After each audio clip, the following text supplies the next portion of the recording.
are live for Awkward Devs number 139.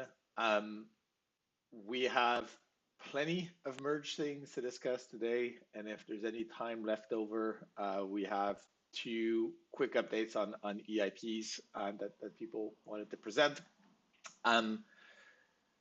First thing, I guess, is the Ropsten issue that we saw yesterday. Does anyone want to give a quick recap? I kind of wrote a recap, but if anyone else wants to just run through what happened, that would be great.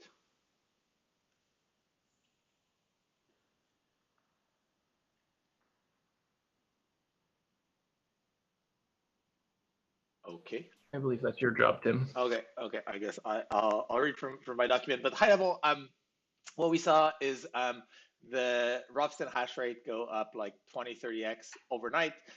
We always kind of knew this could happen, but previously people did not mess with Ropsten as much. And this kind of led the network to hit the terminal total difficulty for the merge before the beacon chain for Ropsten was even live. So Genesis is scheduled for May 30th, I believe. And this kind of just put things in a weird spot where like validators were, upgraded nodes kind of thought that TTD had been hit, but the beacon chain did not exist yet. The amount of like money that it costs to raise the hash rate on Ropsten is quite trivial. So, even if we raise the TTD like twice, 3 times, 10x, it's quite possible somebody might just mine enough, might just invest enough to mess with that number as well.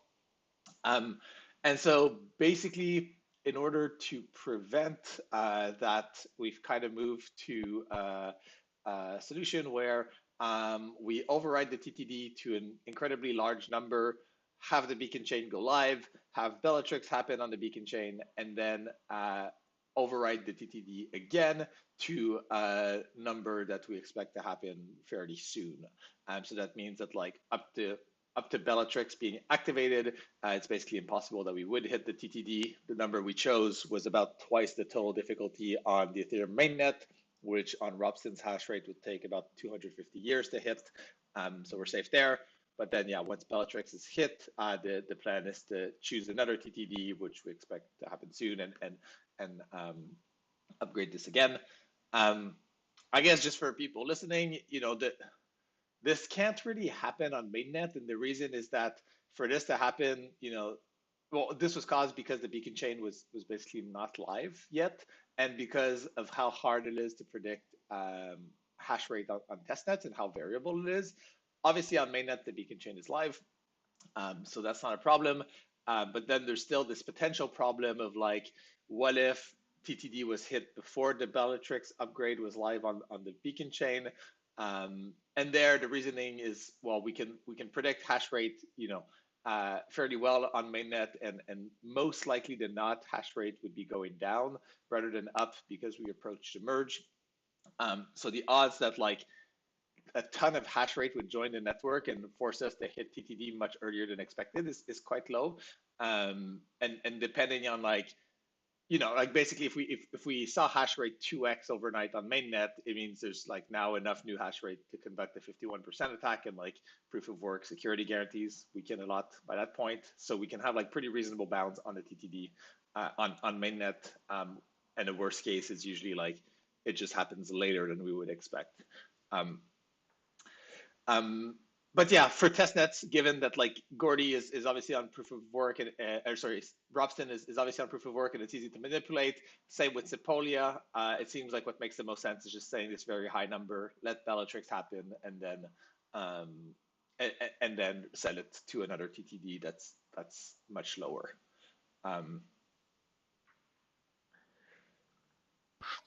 So yeah, one question I have is why do we need the TTD in Bellatrix? Why not just make Bellatrix?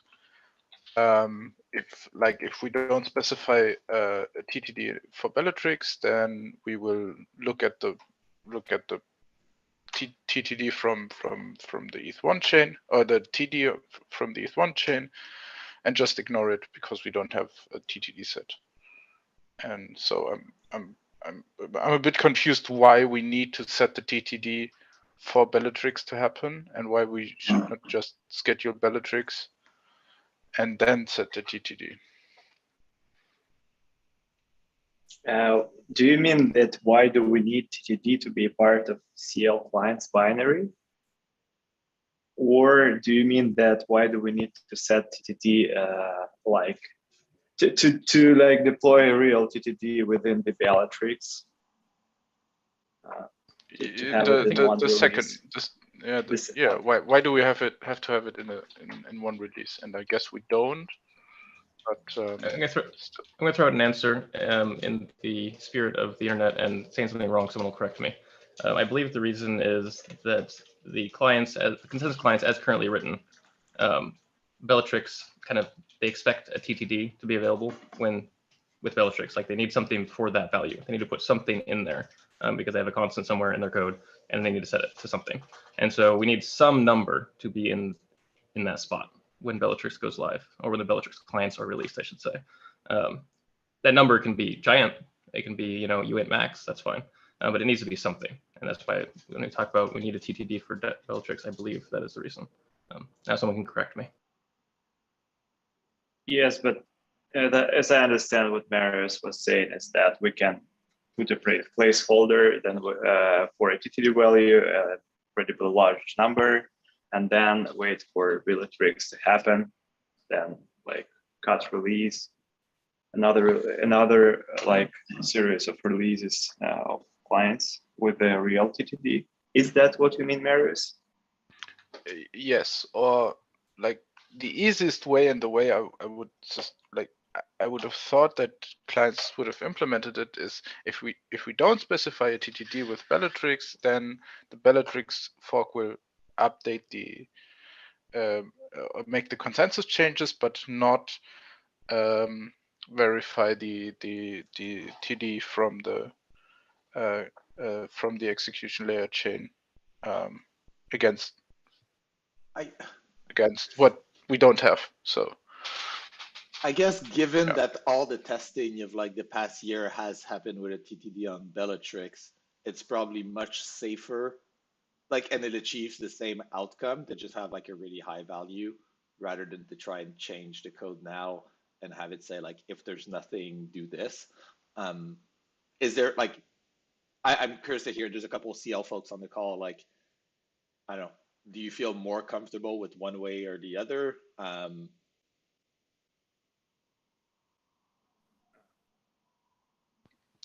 I think it's like, I actually think it's fine to set it to some really high number.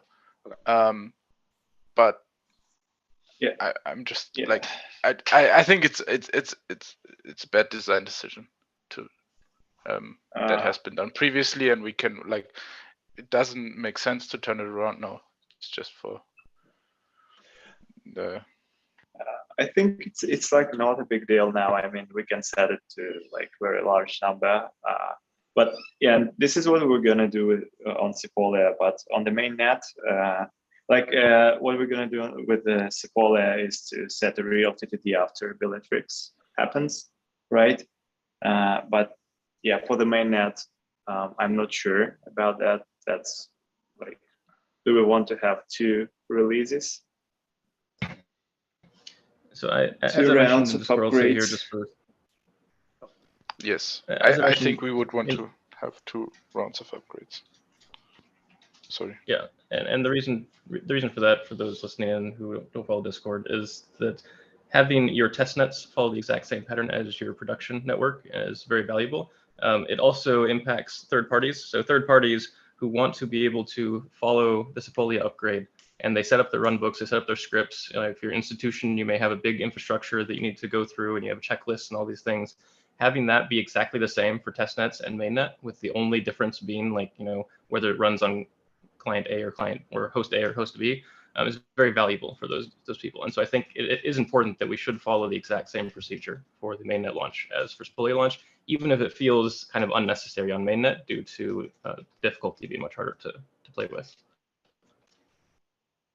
Yeah, I feel the same as what Mike is suggesting. Does anyone? Oh, sorry. Go ahead. I just wanted to ask about how much time would it take to upgrade a second time? Do we expect the like the same time to upgrade to users upgrading their nodes in both cases?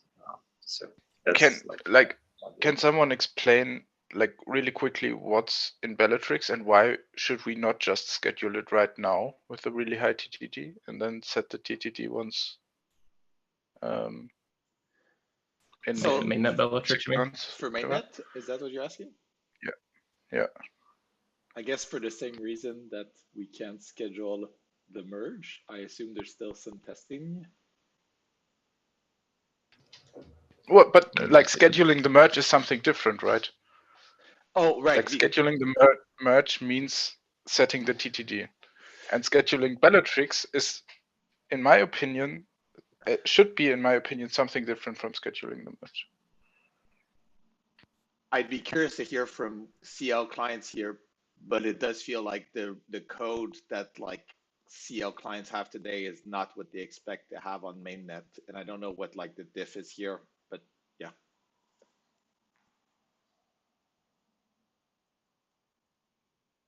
I see some Prism Teku folks.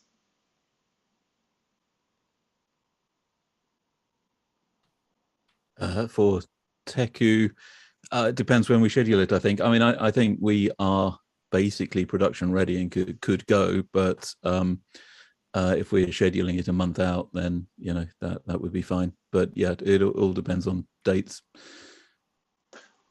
Not having a date doesn't help. Having a date helps. Yeah, I think that is same with Prism as well. Okay, but so because like, I don't think anyone is arguing that like we could run through the mainnet merge in a month, and so if it's like realistic that like Bellatrix could be scheduled and call it a month or two and give us some time to then then make it really easy to set the TTD. That's probably a discussion worth having on the CL call next week. But yeah, if I think that would, because the reason, I guess, to take a step back is I think the biggest downside I can see with this approach of 2 releases is just that you're just kind of waiting around for a while at the end, right? Like where you basically upgrade your client to Bellatrix, and then Bellatrix happens, but kind of nothing happens on the network because Bellatrix is just waiting, and then you have to like run through this whole upgrade cycle again.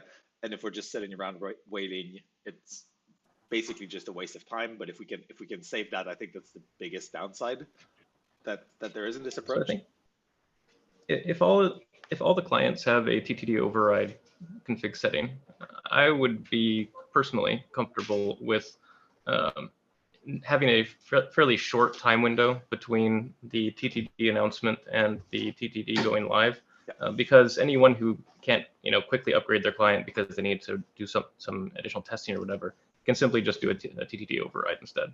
Like you don't actually need to do a full upgrade if you don't want. There's 2 options: TTD override or download a client that has the TTD baked in, and both of them are viable, and you can choose which one you want. But that makes me more comfortable that we don't need to have the usual 1 month between scheduling the hard fork and then the hard fork happening, because clients are already out there. They've been out there for 2 weeks already. We can just say in 2 weeks is when we're scheduling. Right. This just assumes that the EL clients are already up there, which like in this case where we schedule Bellatrix already might not be true. That's like, I guess what I'm saying is I think the time between the all the clients being released with the TTD hard coded to a giant number and the time between the merge, that's the time period that matters. That choosing the TTD, it does need to be some amount of time before the merge, but I don't think it needs to be the usual 1 month before the hard fork is all. Yeah, I would agree there. I'm curious if anyone disagrees with that.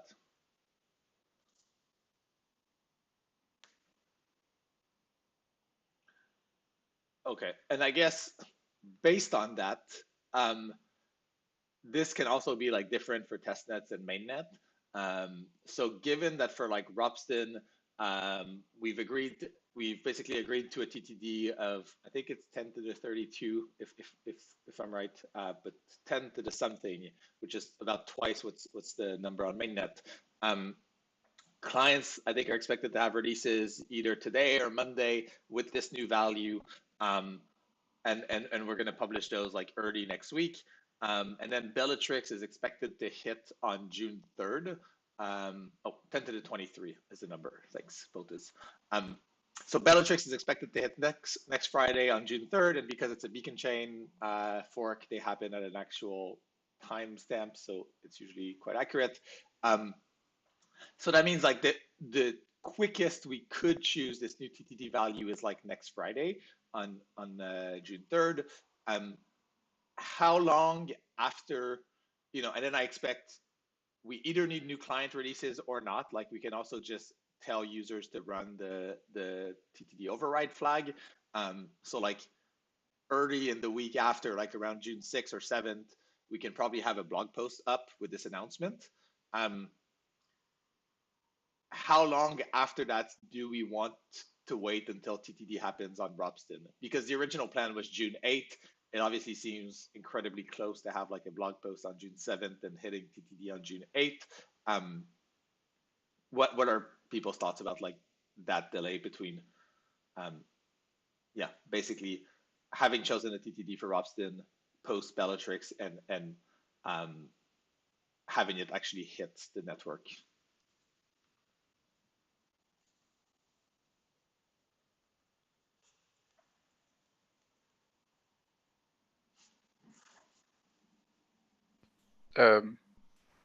I think we should try to go for the date that we already set. The 8th? So June 6th or 8th, yes. So that means we might be in a world where there's like a blog post announcement coming out on like the 7th, like all the clients are set already there, but then the fork happens, the TTD is hit on Ropsten like 24 hours later. We don't, am I correct in understanding that we don't expect clients to be ready until the 7th?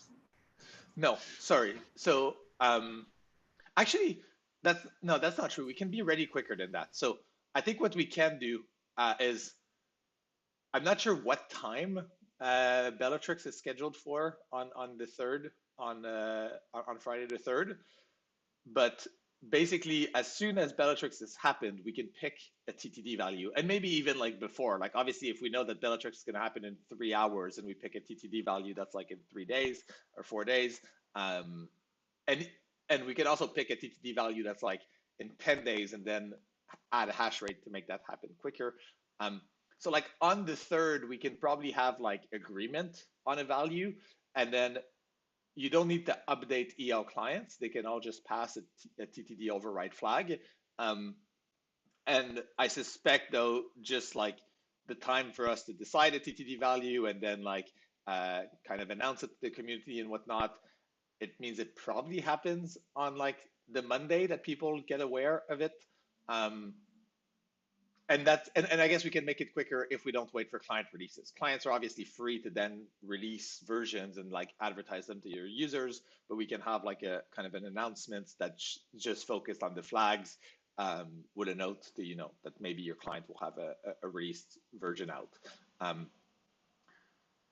So that means basically by Monday, you can expect like the TTD is like known and communicated, and then you kind of have 48-ish hours before the fork hits on Ropsten.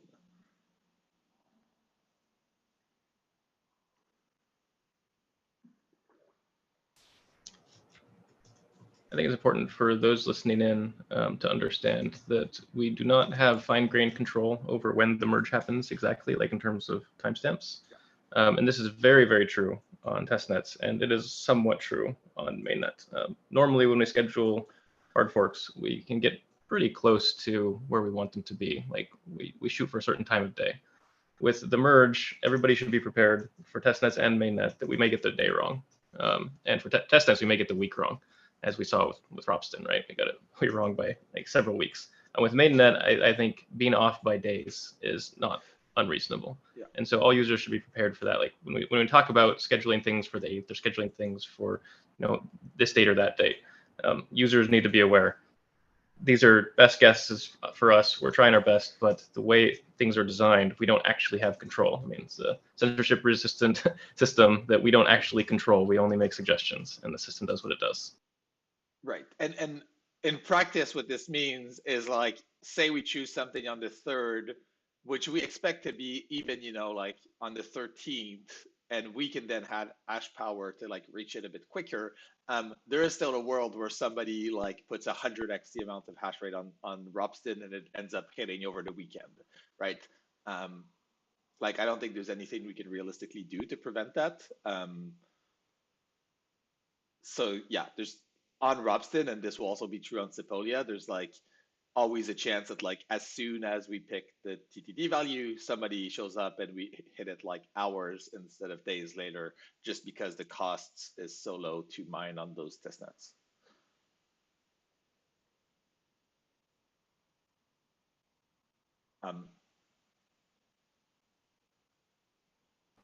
And if you're listening, please don't troll us. You'll be disqualified from any future airdrops. I'm kidding. There are no airdrops. Does anyone? Oh, sorry. Go ahead, Mikhail. Yeah, I just wanted to clarify that we are setting a real TTD on 6, right? We would set it on the 3rd, I think, because at least it gives. At least I would prefer setting it on the 3rd because it gives people the weekend as well to upgrade, update their nodes. And the 3rd is when Bellatrix happens. So we can either set it a few hours before Bellatrix or a few hours after, but like probably around this time on the 3rd, because this is when people are like generally online. And we might also like, there's a consensus layer call on the 2nd. So I think on the 2nd, we can maybe have like candidates, TTDs, and like, that assume that things are stable, and then assuming like nothing goes crazy before Bellatrix, we can probably reuse just one of those candidates. Yeah. Okay, I see. Yeah. I think it makes sense. And yeah, as far as I remember, it's gonna happen like the Bellatrix is gonna happen like at 10 p.m. UTC. I'll just double check it. Okay, so that means it's like this right now is like 2 p.m. UTC, so that means Bellatrix is happening like quite late. It's happening like 6 hours from now. I still think we can probably set a TTD value like around this time, but it does become a bit more risky that like someone could just mine a bunch, and I don't know how much it would cost to like bring something that's like 2 weeks out to happen in like less than 6 hours, basically.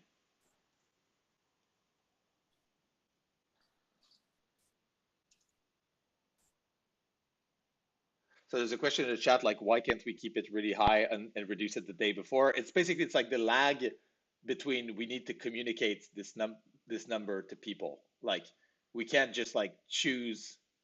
I mean, in a perfect, like, if we controlled everything over the network, we could literally choose a TTD and have it activate 20 minutes later, and we would have really high precision. But it's like, how much time do we give people to like look at their clients' announcements, read the blog post? And so it feels like on the order of a couple of days is like the minimum. And given this is a test net, I think for mainnet, we probably want something even longer, assuming we need to go that route. But yeah.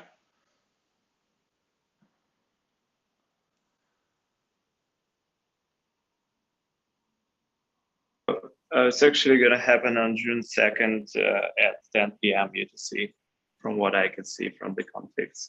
Okay, nice. Okay, perfect. So Bellatrix, you mean? Yes.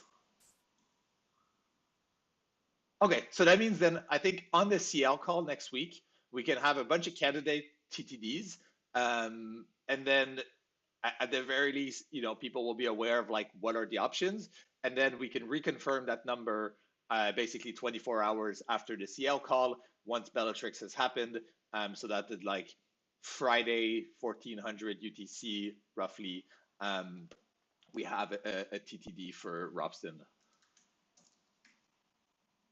Does that make sense?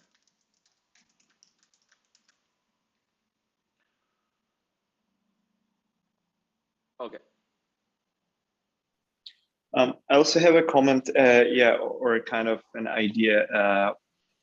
Does it make sense to schedule the Bellatrix on the mainnet and cut it in the same release as like the merge release for Girly, and set it like 2 weeks after Girly? And if everything goes well on Girly, then we can just have this kind of probably 2 weeks, 3 weeks, or whatever we find reasonable. And that would be basically after Gordy, and that means Bellatrix on mainnet would happen roughly around the same time as like the merge on Sepolia or something.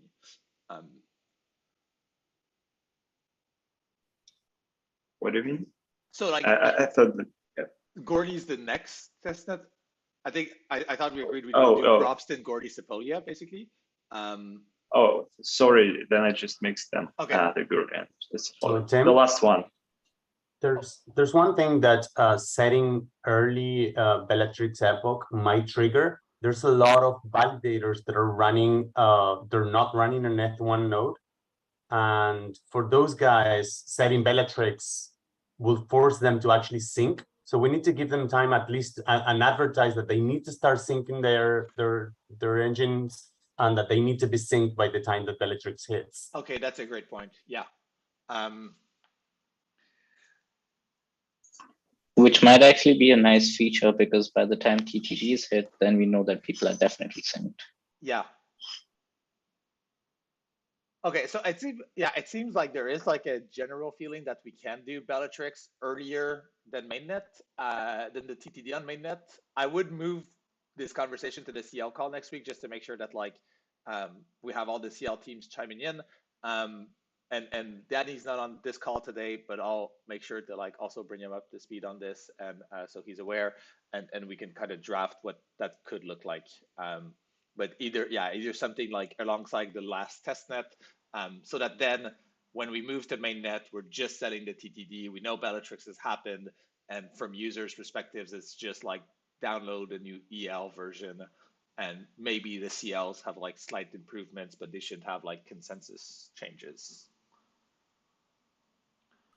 Yeah, we should also consider that once Bellatrix happens, then CL will start querying EL for at least for the exchange transition configuration. And if EL is not upgraded, it will start complaining and put messages in the logs. So we should also consider that. Oh, right. So if you're querying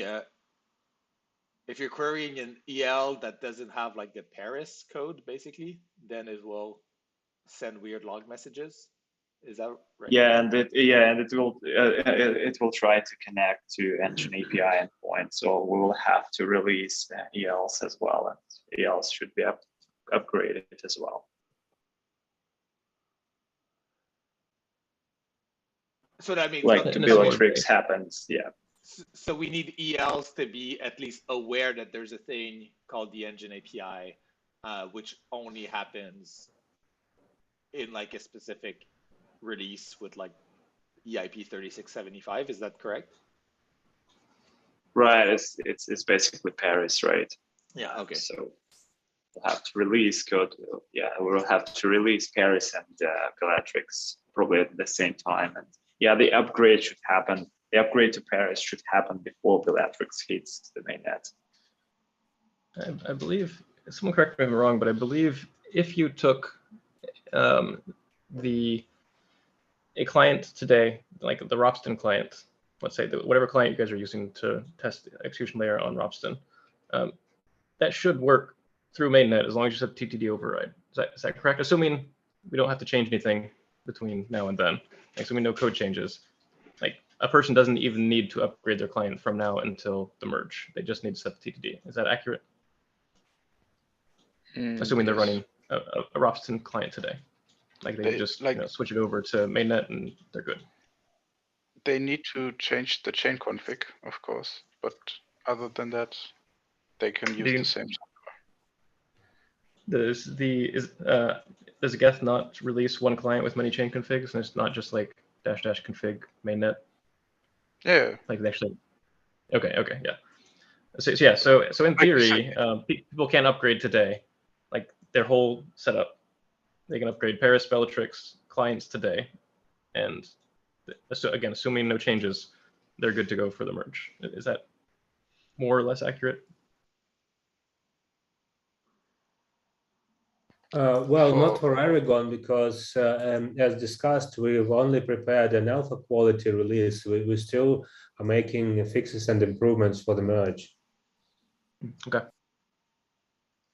Right, and I think to be clear, like what Mikhail's plan was, we do this when we're doing like the last test net, and so we would hope that by then clients have like releases that are very close, if not exactly the same, that like will hit mainnet. So we don't, yeah.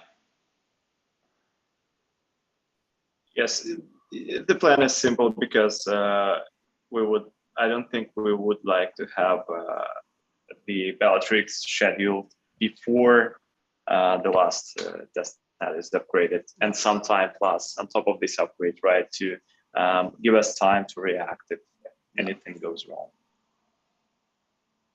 Yeah, I think that makes sense. Thinking like Bellatrix happens like a few weeks to a month after the last testnet upgrade, basically, and it's scheduled at the same time. Yeah. Yes, and yeah, if everything goes right and if everything is okay, we just don't need to cut new releases and go with it.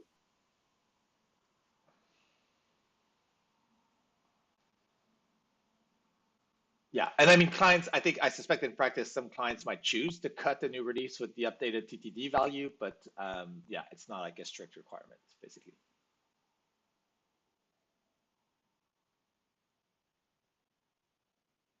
I think that clients should release that clients should be released with the real TTD value, but users will have a choice between like upgrading and or overriding. Oh, right. And POTUS has a comment that like the TTD override value isn't required in this spec. So like, I guess in theory, like, you know, this from a spec perspective, like the client releases are the way that this happens. And then, but yeah, we would just probably list both. And if some clients just does one or the other, we could just highlight that. It's not the end of the world.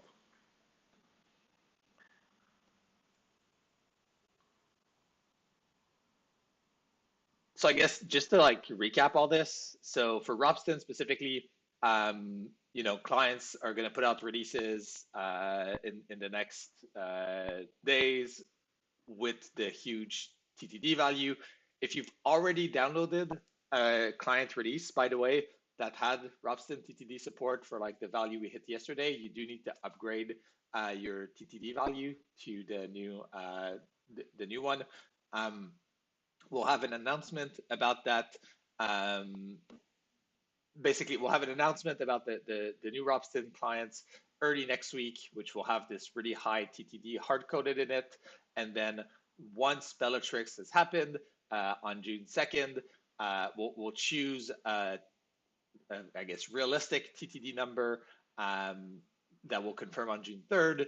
We will probably choose that to happen like in theory 10 or so days from then, but then we'll try and add some hash rate for it to happen around June 8th. But that's like a very rough target. We can't really guarantee that. Does that generally make sense to people for Ropsten? Okay, and then for mainnet, we'll confirm this on the CL call next week. But the rough idea would be that when we have the client releases go out for Sepolia, which we expect to be quite final, we would also then set a slot height or slot fork epoch. I'm not sure what the right term is on the CL side, but basically we would set the epoch or slot number on the beacon chain where Bellatrix happens on mainnet, meaning that then Once that has happened, we can just choose a TTD value that's like a couple weeks away, and all users will have to do then is update either update their clients or run a TTD override flag to have the right value for mainnet. Yeah. Does anyone have like strong objections for that?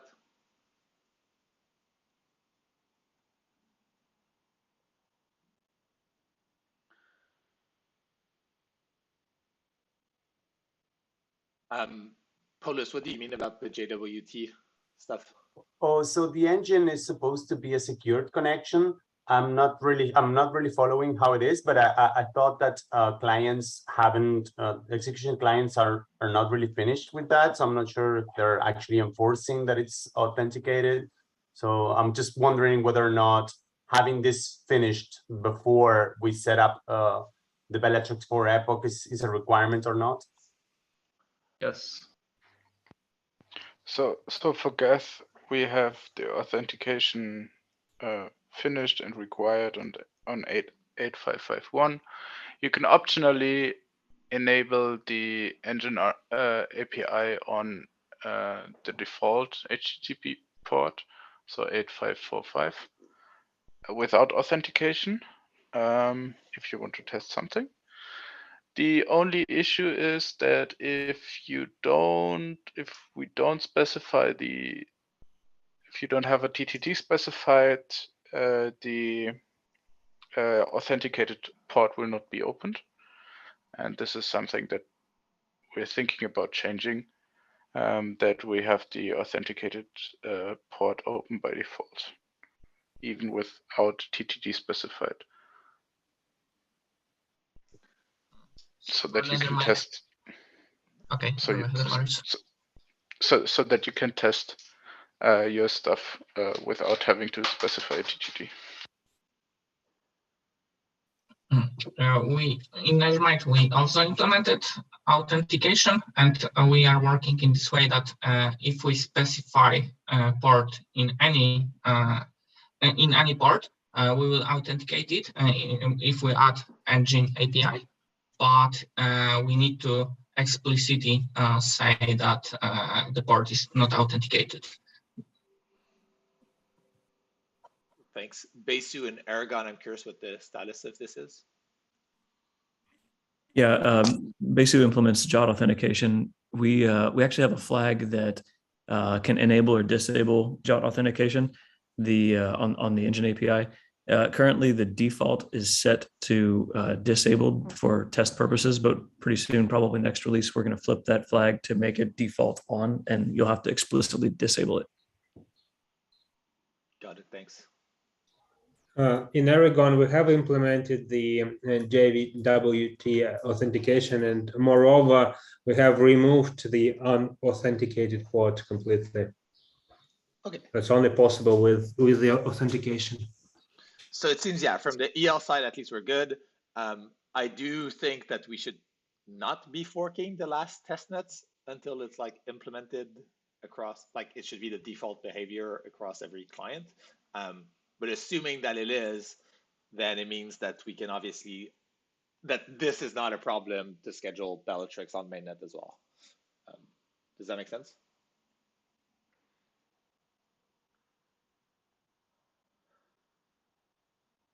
Okay.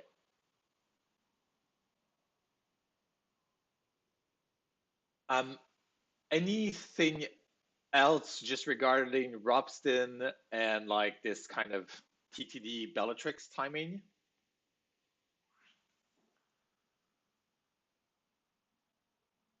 Okay. If not, I think the next thing I'd want to chat about is like the Sepolia beacon chain. So the actual first problem we hit on Robston was not this Bellatrix scheduling, but it was like the beacon chain did not even exist, which obviously is not the case on the Ethereum mainnet. So what are people's thoughts about like when and how we should launch the Sepolia beacon chain to make sure that we don't hit a similar issue on when we reach Sepolia? What are the constraints to prevent us from releasing the Sepolia beacon chain like right now? Like what's the thing that's holding us back? Perry? There's nothing holding us back. We could launch one next week if we want. It's just a bit of coordination, that's all. I feel like we should just do that then. If there's nothing actually preventing us from doing it soon, we should just focus on doing that coordination and making it happen, so we don't have to worry about it later. Okay. Should we just launch it and leave the Bellatrix information unset so when we then decide that at a future call? I think. Yeah, go ahead. My personal preference, and this is as not a client developer, so I could be totally wrong on this, would just be, so with the execution clients, you can set them so that like with Genesis, they already have a bunch of forks set, like right at Genesis block. Is there a reason we can't just launch the Beacon chain with Bellatrix already live from day one, just with the TTDs of Infinite? So the Bellatrix code is ready, but the TTD is far in the future. So we can also do that. I think there's some clients that don't allow you to set it to happen at Genesis, but it can happen at Epoch 1, which isn't that different, 6 minutes later. Yeah, sure. But yeah, we can do that and just set TTD to be in. Oh. That's my vote. But... Yeah. I think their argument towards not having Bellatrix at first is like it mirrors more what we have on mainnet. So like the current Beacon chain mainnet basically has Altair activated but not Bellatrix. So I can see an argument that like we would I could see an argument that like we would want to maybe replicate the mainnet conditions, but it's not like a super strong. Yeah.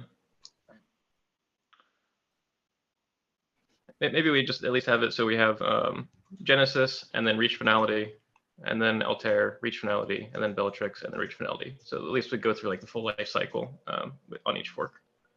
Right. Like you said, yeah. What I mean is there might be some coordination things we want to test for Bellatrix, right? Like that there might be value in selling Bellatrix at like a future date so that we can like do something with it. But yeah, I don't see any issues against like doing Genesis and Altair. I guess the one thing I would maybe say, oh, sorry, Perry, you were going to say something.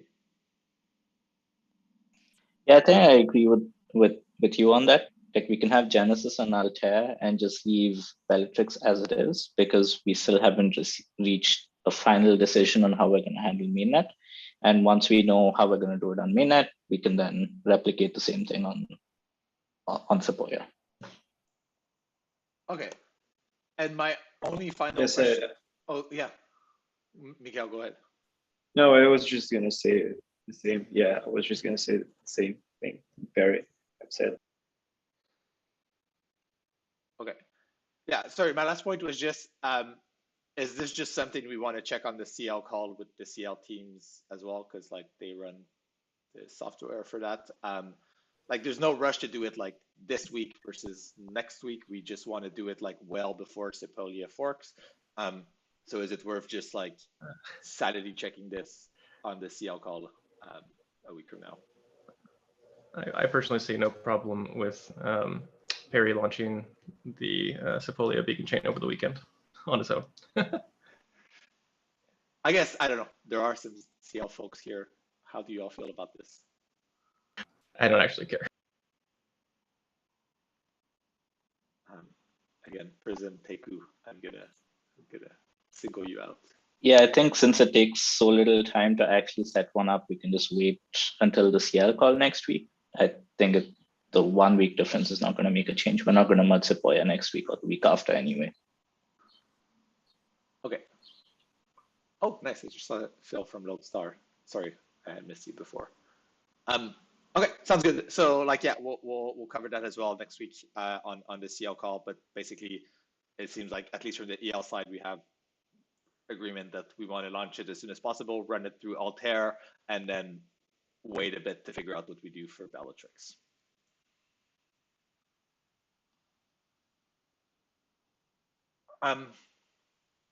Anything else on Sepolia? A quick question about Bellatrix, just for my own edification and others listening. Does Bellatrix contain any consensus changes that happen before TTD, or is it just code that all activates on TTD? Like, is there a Bellatrix fork that is not the TTD?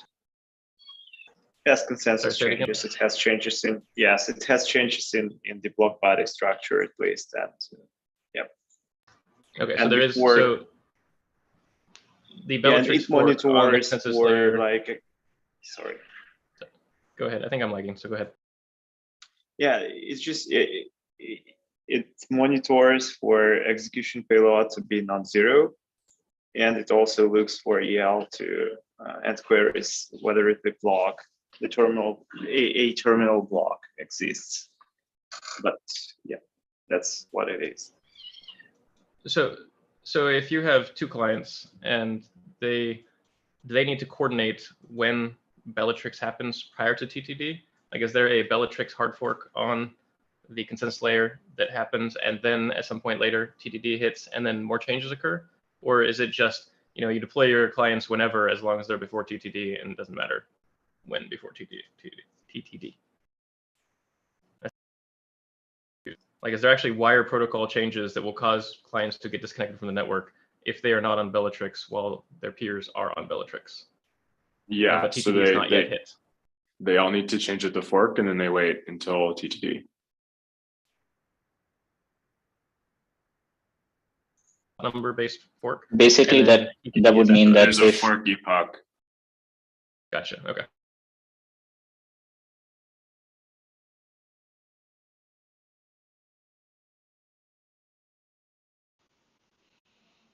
Does that answer your question? Yes. Yes.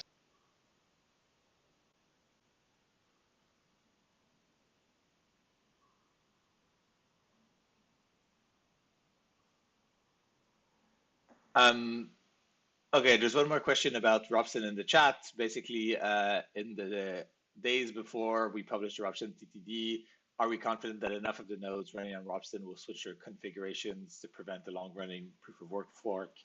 I think this is hard because it's like mining Robson is like not economically rational in a way. So like the people who mine it might keep mining it. I do think we can probably get like infrastructure providers and like basically kind of all the like, yeah, large kind of tooling and projects that people depend upon to like update, so that like from an end user's perspective, sending a transaction, like your transaction ends up on the Robson proof of stake fork only, you know, even if it's only been like a few days. But I don't like, I suspect we will have some people staying on the wrong side for Robson because like they missed the announcement. I don't know how much more we can do for that, and like how valuable it is. Like if you're just still running on your Robson proof of work fork because you didn't read the memo until 2 weeks later, like how bad that is basically. Yeah, I don't know. Do people have thoughts on that?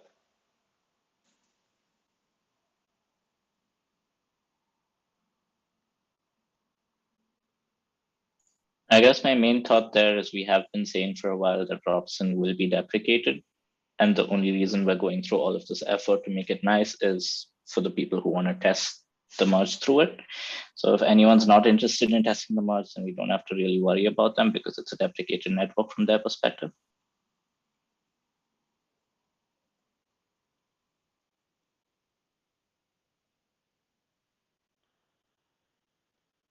Yeah, I think that makes sense. I guess how many nodes are actively involved?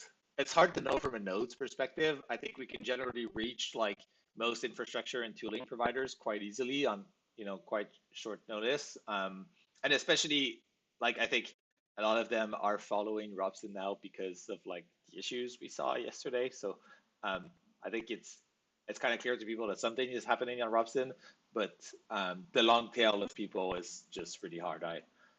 I don't know of a good way to do it beyond just having many announcements. And that's also, I guess the cost of getting it wrong is quite low if you're just a random person running a node and at some point you realize you're off the wrong chain and you kind of do a Google search and see that there was an upgrade on Ropsten. Yeah, does that make sense?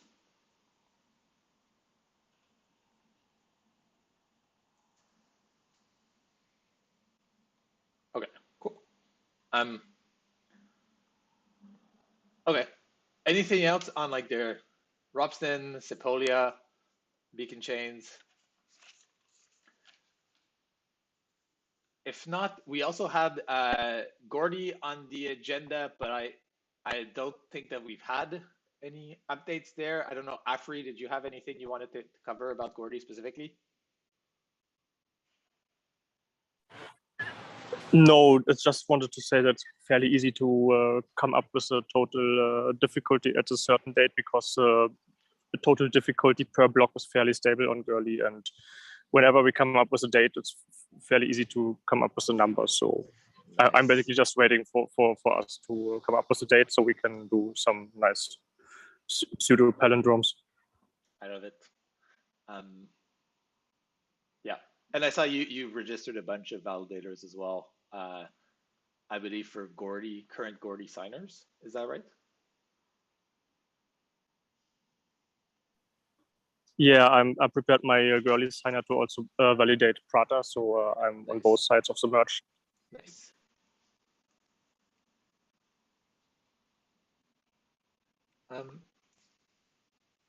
Okay. Anything else just on testnets generally? If not, there was an engine API PR that Danny wanted to bring up, but Danny did not make the call. I don't know if anyone else had context on this. Basically adding the get payload bodies by range PR to the engine API. Mikhail, I saw you chimed in on this as well. Yeah, I can briefly describe the idea of this proposal. So, yeah, so there are two methods instead of just requesting payload bodies, which is a list of transactions just by hashes. There is another one, bodies by range, which means that there are two parameters: the start parameter and the number of payloads to which bodies are requested from the EL, and EL is optional for EL client to support by range request, and this by range request is about to leverage the linear storages, which are and make this kind of optimal queries over linear storages, which is not the case for bodies by hash. And if by range is not supported, there is a error code in this PR, and CL should fall back to by hash, which is basically called bodies by root, but yeah, I'm calling it bodies by hash because there is no roots, there is no root notion on the L side. So that's basically the idea of this proposal. I'm just skimming through it. Why should we return, like if the middling block hash is missing and we don't have it, why should we return? Why should we not return anything? Why should we not return just nil, but just cut it out? I think my intuition would be if you're requesting n blocks, you're getting n responses, and some of the responses might be nil. I think it's better to address why PR comments. So let's have a discussion there. Yeah. Okay, so yeah, I guess if EL client teams want to chime in on this in the next couple of weeks, yeah, that would be good. this proposal is before the merge goes live, or what's the timelines here, and why is it needed? It's needed because CL clients would like to deduplicate, like basically remove bodies, these bodies from EL execution payload bodies from their storages, which will reduce significantly the disk space used.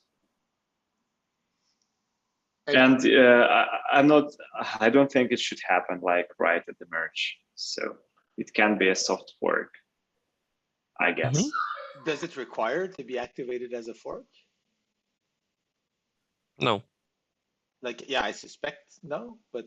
So I would like to say something about this. We have this feature ready, and we decided not to ship this release candidate with it because it may affect Robston.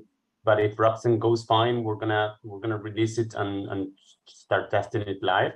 I think it's actually the other way around. We would want this to be ready before the merge, because otherwise it would mean a database migration for us, for everyone.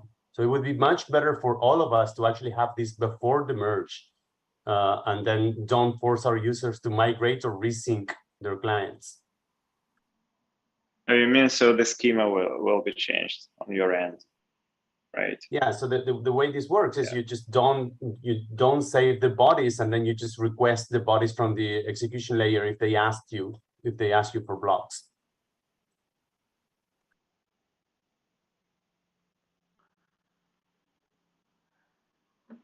Andrew? Well, I think if we require it before the merge, then it will delay the merge because we haven't implemented it yet. So I would do it after the merge. I agree. Yeah, I agree. By the way, what do you use for this feature on the EL side? There is no this kind of methods implemented yet. Are you using the ETH get block by hash?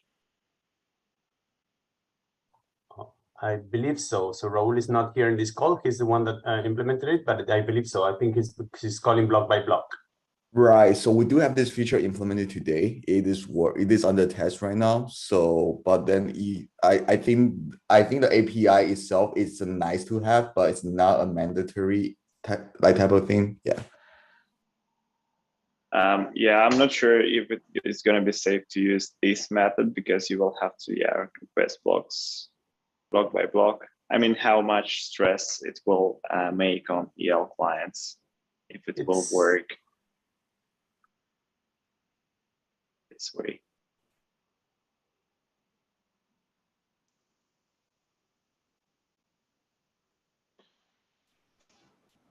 So similar to how we have versioning for the peer-to-peer layer, it feels like we're probably going to want versioning for this. Has that been for this the engine API, since it is a critical part of the infrastructure? Has that been thought about or explored or already solved? We decided to have like versions since there are not many methods in there. We decided to have a version by method, not like version the entire namespace.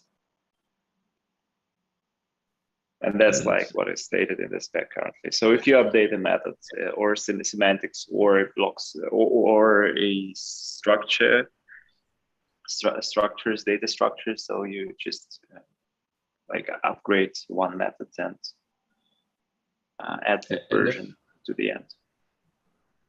And if there's a new method, do you just probe it and see if you get a method not found back?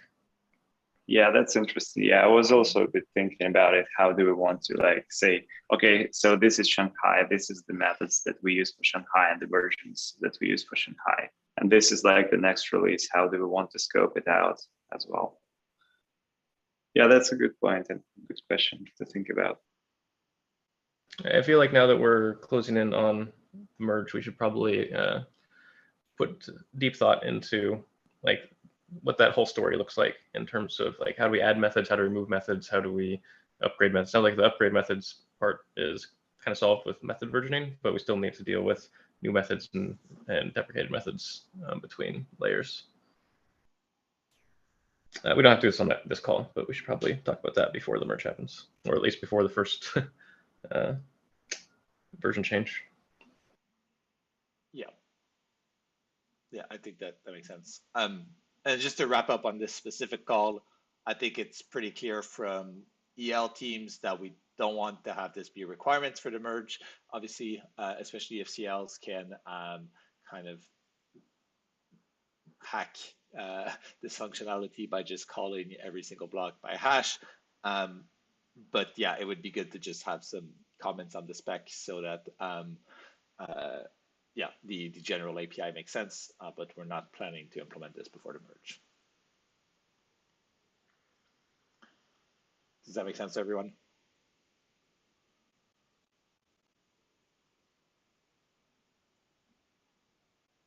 Okay. Okay, so the last thing I had on the merge front was basically following up on the difficulty bomb. I've checked earlier this week, and I think our average block times are like at 13.7-ish seconds. There was an update to like TJ Rush's chart posted a couple days ago, which shows that like clearly, you know, there is some impact from the bomb. It's still kind of quite mild. But obviously these things kind of get exponentially worse every about 100,000 blocks. And I think so there is like another prediction on this this thread, which roughly targets that like around August is when we would hit 20-ish second blocks, that in July we would probably, like second half of July, we would be around like 18-ish seconds, and like second half of June to first half of July would probably be around like 16.5 second blocks. And then like very late August, early September, we'd be back to like 25+ second blocks.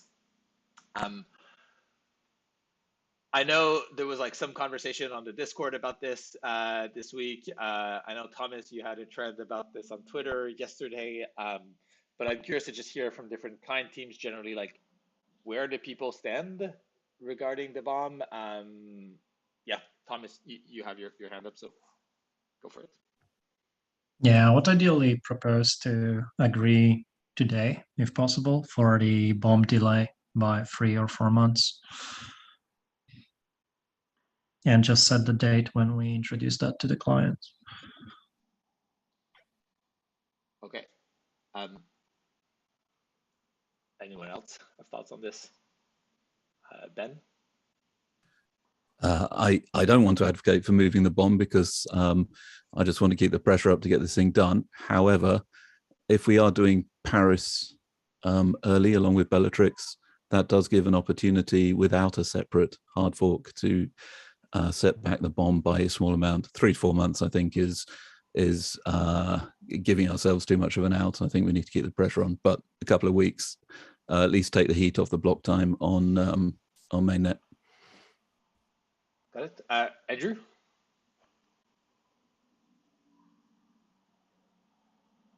Oh, you're on mute, Andrew. Oh, sorry. Sorry. I agree with Thomas. I think we should delay the bomb by 3 or 4 months and just do it. And if the merge happens earlier, then great, because we shouldn't like put pressure for the sake of pressure. We should test it thoroughly. It's a big change. Some pressure is good, but not too much. Like, yeah, I would say 3, 4 months, and it doesn't mean that the merge is delayed by that much amount.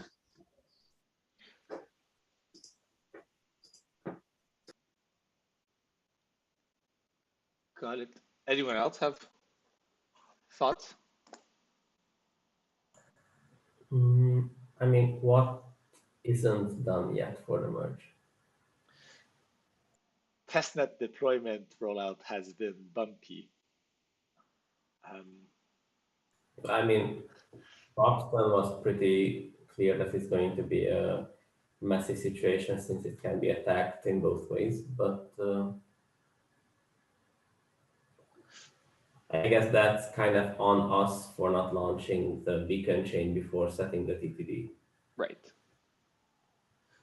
I'm curious, the other thing though that we had discussed beyond, so like I know Aragon mentioned that like the release they have for Robson is an alpha, but I think the other big thing that we wanted to look at was like Hive test coverage. I know Mikhail, you've been spending a bunch of time on that. Yeah, and myself and Mario and yeah, Barry and Mario is working on this coverage, and I think we have a pretty good progress on that.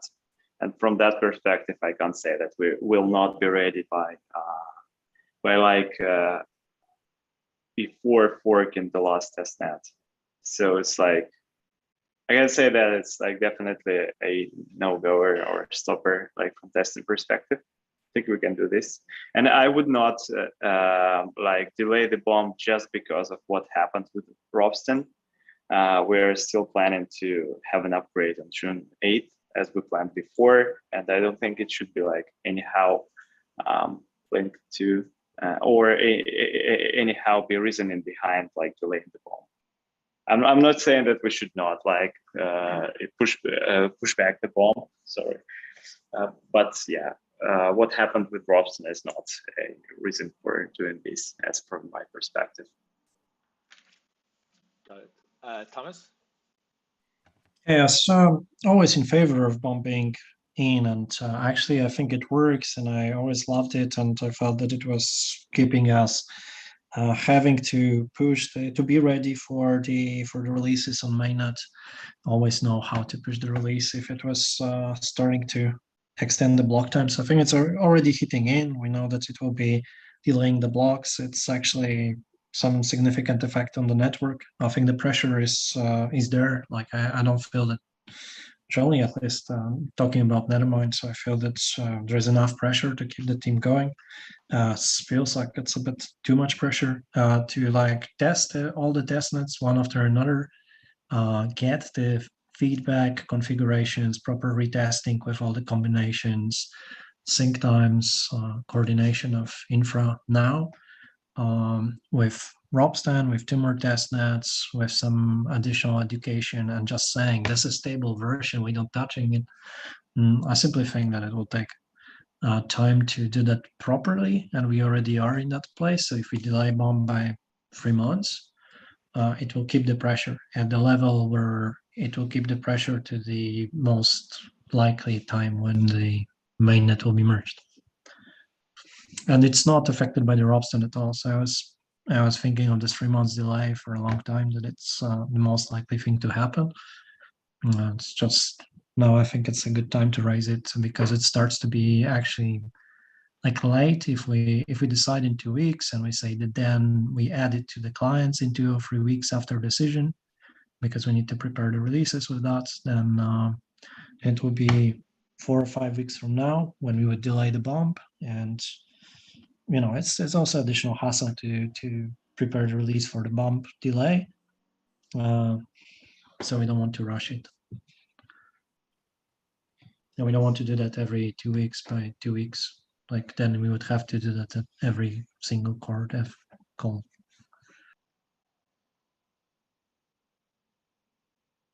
Lucas?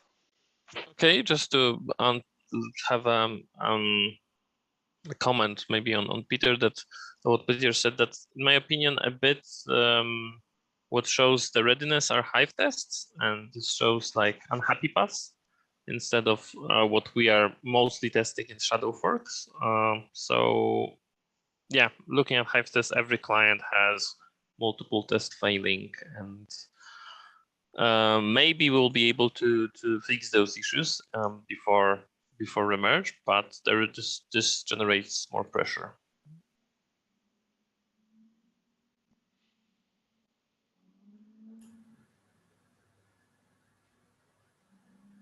Anyone else have thoughts on this? Do we have a time to wait at least until we see a grade on Robson and how it goes eventually before we make this decision?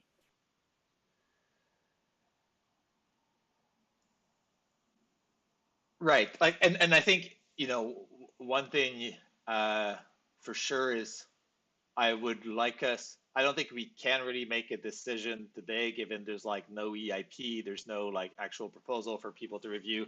It does seem that like the people who want to delay the bomb, like a 3-4 month delay is like what seems to be like proposed. So just to put this in perspective, it means that like we're basically in June now. That like 3 months from now would be July, August, September. So it's like on September 1st, we'd be like in the same spot as we are today. Basically where like blocks are starting to slow, but there's, from an end user perspective, it still doesn't make like a noticeable difference. So yeah, we'd be like roughly at that stage in September.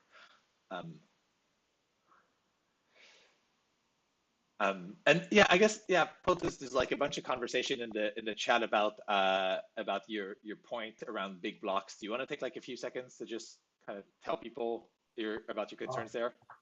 I'm just worried that it's not something that we have been actively testing.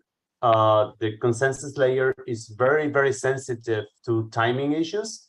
If we get large blocks that take long to execute, would affect attestations, would affect which nodes, the way nodes are syncing, nodes that get these blocks close to the fork would stop syncing for a little bit until the engine catches up. If we see this situation with forks, for example, would make me very, very worried at the time of the fork. And I would want to test it. So I actually suspect that not delaying the bomb would actually delay the merge because we want to test this. So I guess what I don't understand is why do you assume the blocks themselves would be bigger? Basically, are you assuming that like people would raise the gas limit, or like why? Because like the bombs just means the blocks are more infrequent, but it doesn't change like the block Yeah, size. correct. So this was in reply of the bunch of people arguing that we should raise the gas limit at the same time to account for the blocks being later.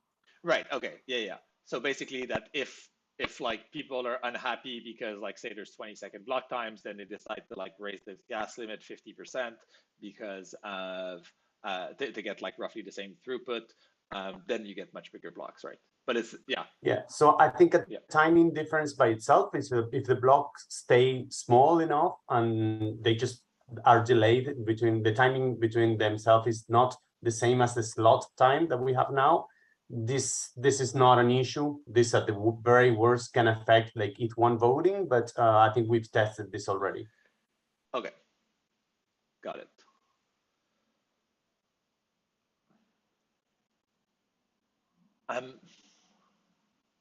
Anyone else have just comments they wanted to make about this?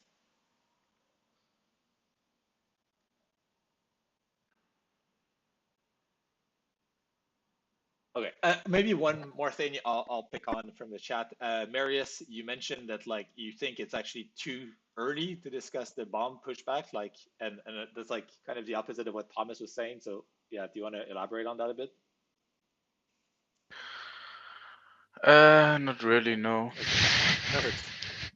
Okay. I think there have been a bunch of great arguments for doing it now, and there have been a bunch of ones for not doing it now. I really want to avoid us having to push back the bomb twice. I think that is the worst thing that we can do. I think pushing back the bomb once already is really bad because we have to update all, like we have to schedule another fork. And it's not about the scheduling, it's not about the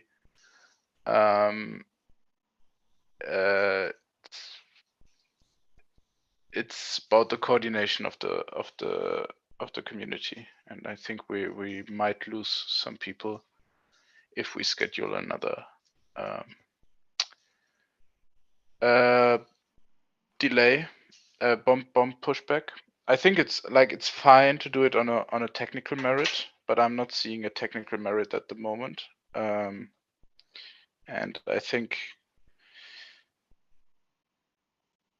teams should really strive to hit the timelines, and yeah, it would be really good for you guys to, or for us to hit the timelines that we set ourselves.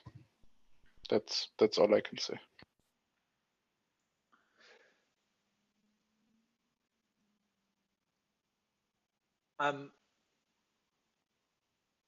Okay. So, and then yeah, there's another comment in the chat about like combining this with Paris. Realistically, you know, Paris is only going to happen after like the other testnets have happened, maybe like roughly around the same time as Sepolia. So like, you know, there's no world in which like this is less than like a month or a month and a half away, which would be like, I don't know, mid-July-ish, which is somewhere between like 16 and 18 seconds block times if this chart is correct. It gets very hard to predict once the bomb actually goes in. But like for the people who like want to delay the bomb, does that like generally make sense as a timeline, like where we make the decision about like including it with Paris, but there's if we kind of do that, it means we for sure will hit at least 16, probably 18-second block times. Thomas? So I'm looking at the chart that was included as a block time prediction by Tokeji from 24th of May. That's attached to the discussion for today. And I think we're planning now the merge for August, right? This is the optimistic scenario that's probably the biggest optimists were talking about August. And this chart is showing like 25 seconds towards the end of August, right? So is everyone happy with going towards 25 seconds blocks?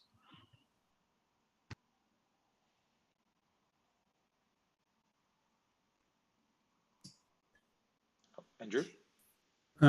Yeah, I think that's the big problem, because we are artificially reducing the capacity of the network, and it's a disservice to the users.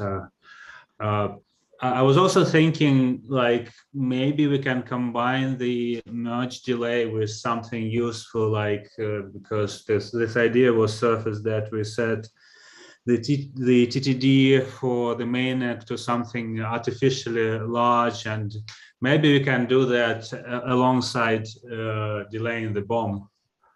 So it's kind of not our final merge release or semi-final, and the merge itself is not happening yet, but we are doing something useful for the merge along with delay.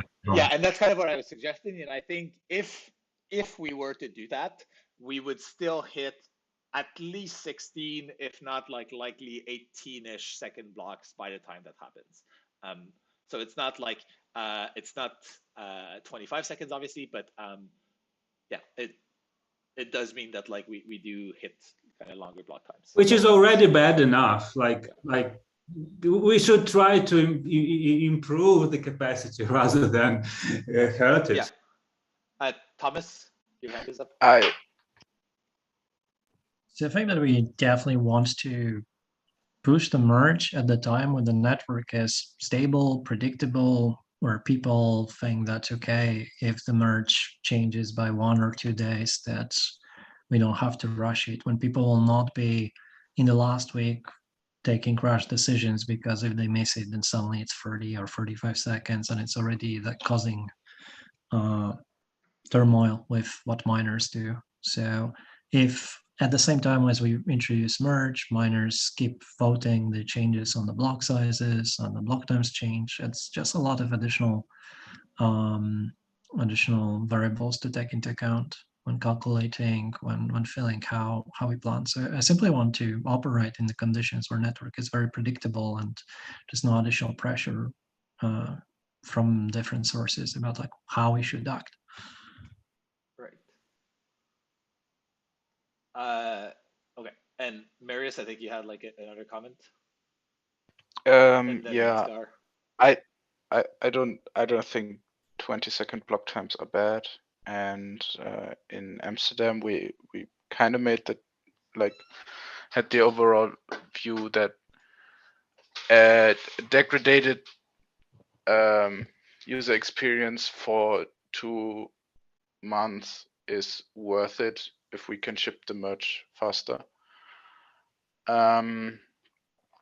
Yeah, I think we're looking at like I don't know, 5, 7, 10 years of like things, and so I don't see the point in focusing on 2 months of like slightly higher block times. Ansgar?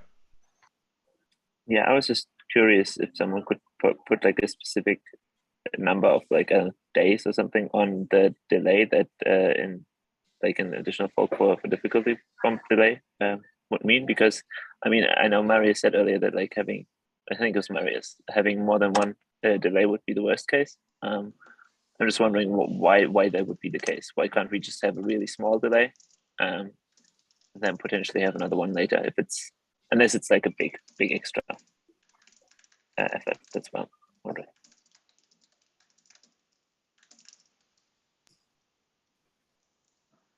Yeah, go ahead, Andrew. I think like small delay, the problem is that we don't want to delay it too often, like delaying it by 2 weeks, then we decide, oh no, 2 weeks is not enough, then delay it by 2 weeks again, and so on. That's kind of wasteful. And to Marius' point, I disagree. I think, well, like our priority should be serving the users of the network, and the merge is only a means to that end. And to my mind, if like what's the downside of delaying the merge? If we keep paying the miners, it's not a big deal. It's much better than hurting the users, in my opinion. Thomas? So one thing that I wouldn't agree with is operating under assumption that not delaying the bomb speeds up the delivery. So I just see all the engineers working at the limits now. So it starts hurting productivity. So I don't think delaying the bomb is actually speeding. Not delaying the bomb is speeding things up. That people magically generate additional firepower to hit those times. Peter? Okay, I think we're kind of debating two fairly far out extremes. One is not delaying at all the bomb, the other is delaying it by 3 to 4 months, which some people find excessive. Would a middle ground work? For example, what would happen if we were to delay the difficulty bomb by, say, 2 months? That would maybe relieve the pressure of getting to 20-second block times, and we would not have to bear the burn from the community that Ethereum is too expensive to use. Yet we wouldn't just lose the timeline completely. So is there a specific reason why we would like to push it by 4 months instead of just pushing it by a little to leave breathing? Obviously 2 weeks is pointless, but let's say, I don't know, 1-2 months, that's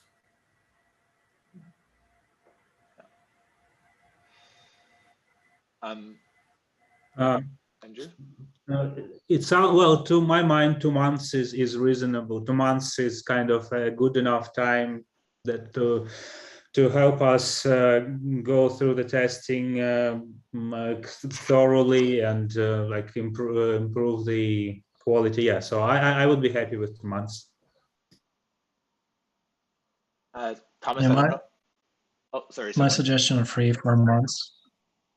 My suggestion of free for months was based on the calculations, based on the fork schedule and assumptions of around 2 months of operating with the frozen code, with preparation for mainnet and communication with the community about like the details and confirming like what's the adoption percentage of all the new clients on both sides and so on and so on. But don't take it as a like something that I say either 3 months or nothing.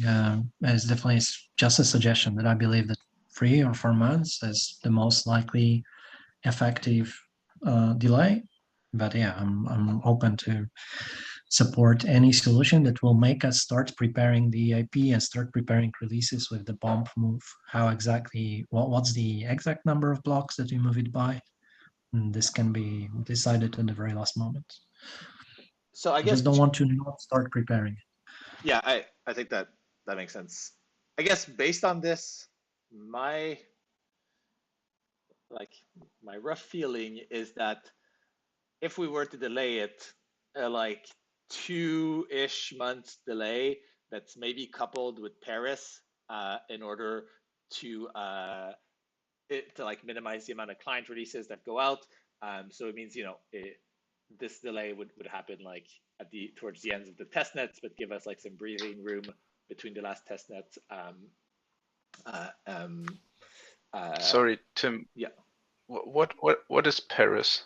So basically, if we do put out a release of if we put out a release of the consensus, the execution layer clients, that is where we have like a really high TTD at around the same time as we plan kind of the Shanghai, not the Shanghai, sorry, the Sepolia fork, so that we can hit Bellatrix on mainnet before. That's maybe like the right time to also have a bomb delay when we're releasing something that's like basically we hope to be stable for mainnet, but we also need to run through Bellatrix before, so you can just have a hard fork with the bomb at the same time. Yeah, that's kind of what I meant. But I'm not really following what. So setting a TTD on mainnet doesn't make it a hard fork. So as long as that TTD doesn't hit, it's just completely irrelevant whether it's set or not set. Yes, so, correct. Yeah. So we set but it to we need really it on high. the, Yeah. Oh, sorry, go ahead. We need it for the consensus layer, and correct. That's what. So it's like. So this. So it's yes. like, yes. Yeah, we needed. We discussed this like the first half of the call, but I think the idea is like we need to put out a release, or we would like to put out a release which activates the Bellatrix forks on the consensus layer on mainnet roughly around the same time as we have the release for testnets. Like the fork doesn't activate at the same time, but it's ideally the same software.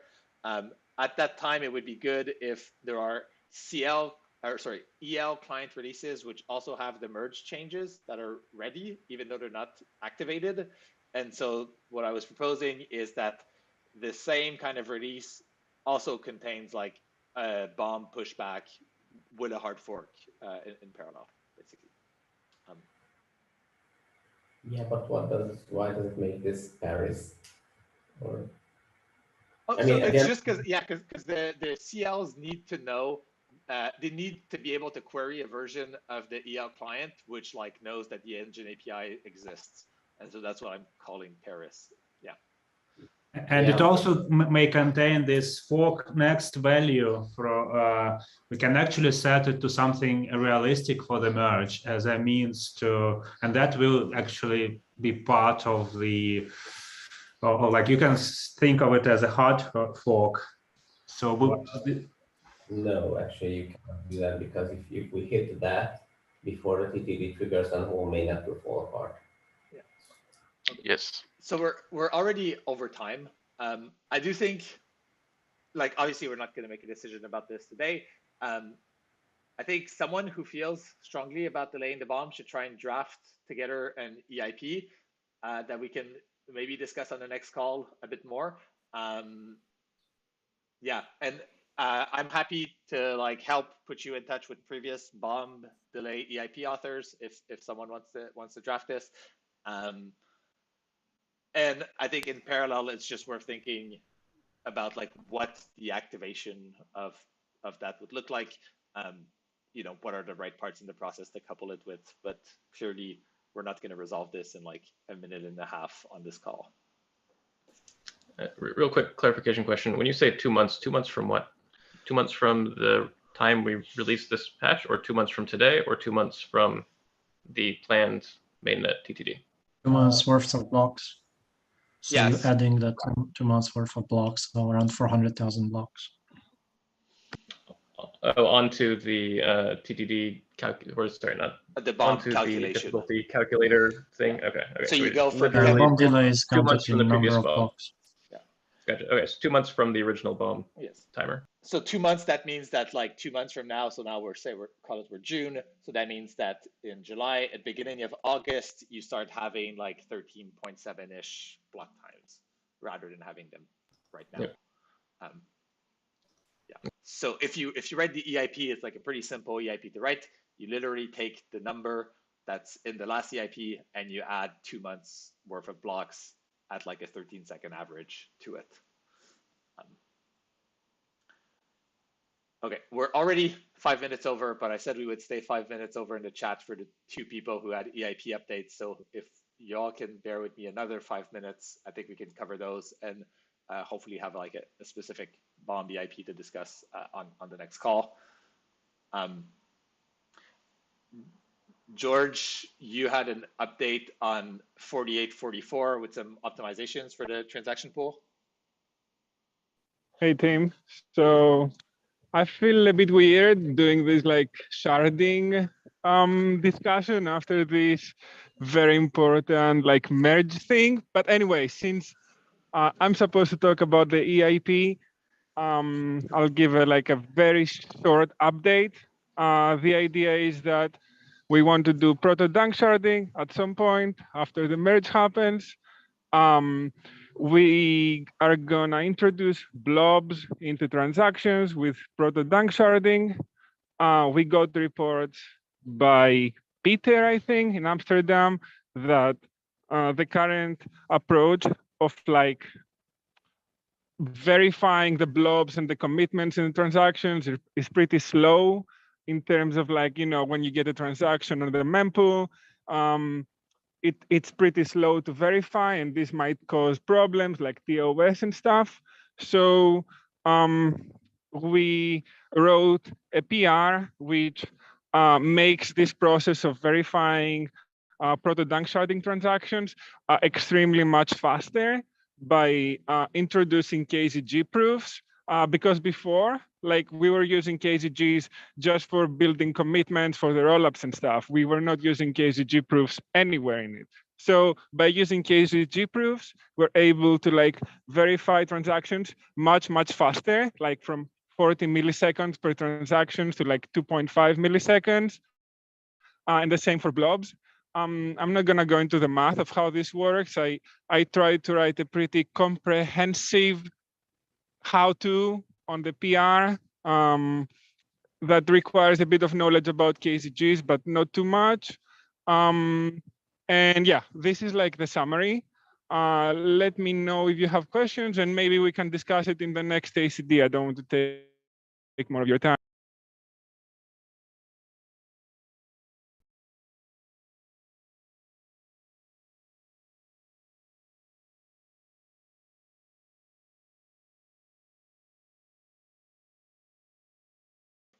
Sorry, I was muted on YouTube. Okay, so I just said I'm going to post a link to the PR in the chat in case people want to give feedback on it.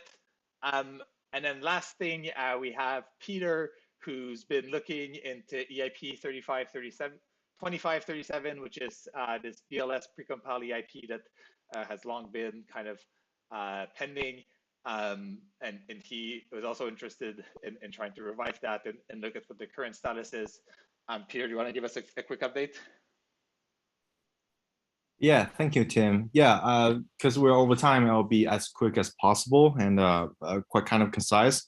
So like as Tim says, EIP 2537 enables pairing operations in the new precompiles. It's just a quick reminder that we are only one step away from the activation of this wonderful EIP. So this, activating this EIP could unlock, a lot of new use cases on top of Ethereum ecosystem. So the summary is that the implementation of EIP 2537 is actually completed.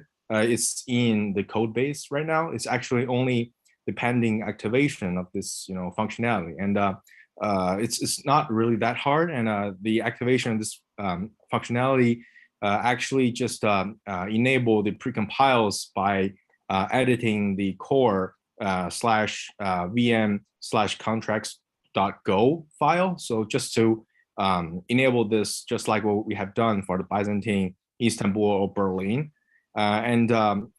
Although it's just, maybe there's another point to mention, but there could exist another, implementation that is, slightly more performant regarding to gas consumption and running time compared to this existing implementation.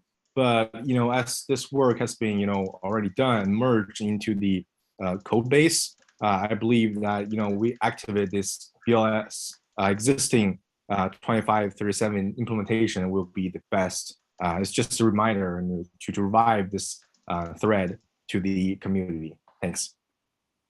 Yeah, thanks. Is it only implemented in Go Ethereum, or is it also in Nethermind, Besu, and Aragon? I know it's in at least, I believe Nethermind and one other have implemented it. I also know that Marius is starting some fuzzing work on that set of precompiles in Geth versus Blast, and then also, basically everything that the ETH2 clients are using. So I think there is still some active work going on with regards to security for the precompiles. And on the performance, I do think there is about a 2x performance gain with the other library. So obviously still a decision to be made about whether that's worth changes.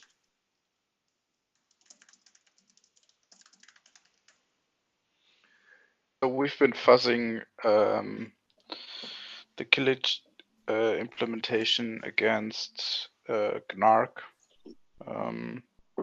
consensus Gnark, for half a year now, and I'm currently adding BLST to that fuzzing thing, and it's on OSS fuzz, so it should be pretty good there.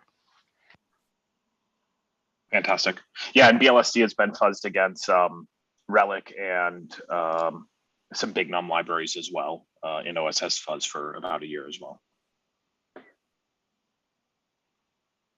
Okay, cool. Yeah, given we're 10 minutes over, I think we can wrap up here. Thanks a lot, everybody. And yeah, talk to you all next week on a consensus layer call, and then 2 weeks from now on this call. And don't forget to upgrade your Ropsten nodes in the next few days. Yeah, thanks, everyone. Bye. Cheers. Bye. So bye. Bye.